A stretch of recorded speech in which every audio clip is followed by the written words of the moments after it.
John Wick vs. Dinosaurs. Designing a professional assassin thriving in the antediluvian world. How did we get here? My dragon patrons have the uncanny ability to vote for the option I least expected, that also challenges me the most. They skip past Darth Vader, Skeletor, and several other tantalizing options, and went straight for John Wick.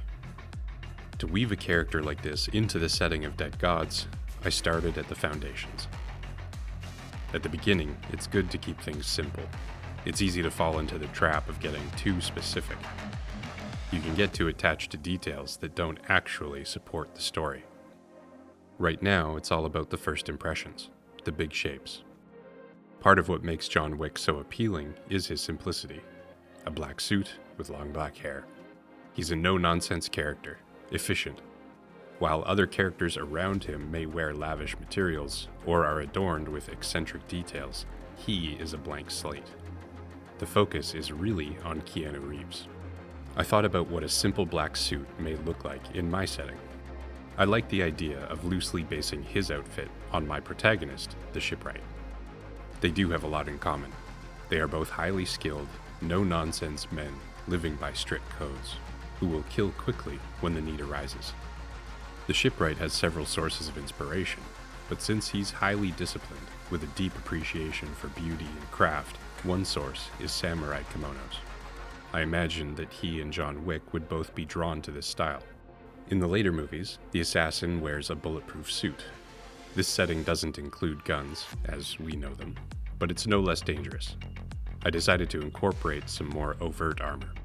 As we all know, the inciting incident in the John Wick series is the murder of the dog his wife left him. On this project, I'm all about seeing the story.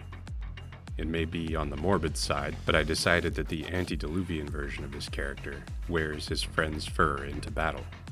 In this way, he is embodying his former companion when he takes his revenge.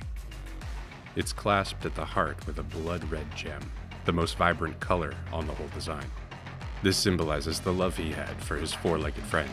It's set into a canine skull brooch, just to drive things home even more. When it comes to weaponry, I tried a couple of ideas out. In previous videos, I explored the advanced technology of the pre-flood era. Fallen angels, or watchers, passed on forbidden knowledge to humanity in the hopes that it would accelerate their destruction. This first dagger is a sound weapon. Because of its mysterious shape, it can resonate at a frequency that can rupture organic material. The second dagger is essentially a very sharp taser. The copper blade is in contact with an ancient spherical clay battery in the pommel. To insulate the wielder of this weapon, the handle is made from glass. Okay, that's enough to go on. One reason I'm redesigning characters in the context of Dead Gods is that it gives me an opportunity to practice my drawing fundamentals. I'll be using these as an excuse to get some regular figure drawing done. Originally, I was going to draw John Wick's target as a human, but of course, we've seen that before, and my setting has dinosaurs. How could I not put them to use? When it comes to his face, I wasn't interested in attempting a caricature of Keanu Reeves. This is more about the character than a particular actor. Honestly, I was kind of thinking of him as someone like the shipwright, but on an alternate path where his version of Bastion had been killed. For the slain dinosaur, I wanted the attack to be something more dramatic. His sound dagger caused a cascade of vibrations that ultimately led to its head exploding in a beautiful cymatic pattern. So, there we have it. An antediluvian assassin on a mission to avenge his murdered dog. I outlined this whole episode rather quickly, so my thumbnails are very rough this time. They're at the level of doodles you'd draw to remind yourself of something later.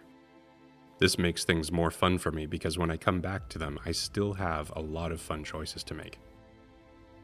For this panel, I wanted to increase the suspense by showing an approaching serpent. I thought it would make things a bit more interesting to draw this shot more from the serpent's perspective. Looking down on characters makes them feel more vulnerable, and it puts the snake in a more powerful position. Now, when it comes to the style pivot, I have some good news. It's working. You can see here that I skipped my usual pencil stage. Thankfully, my confidence has been building. I was able to go from skeletons straight into inking. My hypothesis was vindicated. This makes the final line work feel more dynamic. Things are a little more raw, which is more appropriate for this setting. By jumping straight in with 100% opacity black, it also makes it a lot easier to throw those shadows around. I'm trying to follow in the footsteps of illustrators like Hal Foster, and those dark shadows are a major ingredient. For the color stage, I've spoken many times about this feeling like balancing stones. The stones I'm specifically trying to balance are value and silhouette. When you're trying to balance stones, you know you've done it when the stones stand on their own. When it comes to the color stage, I know they're balanced when the values and silhouettes are aligned to make the storytelling elements of the image read clearly. I want the important parts to be easy to see at a glance, in the right order.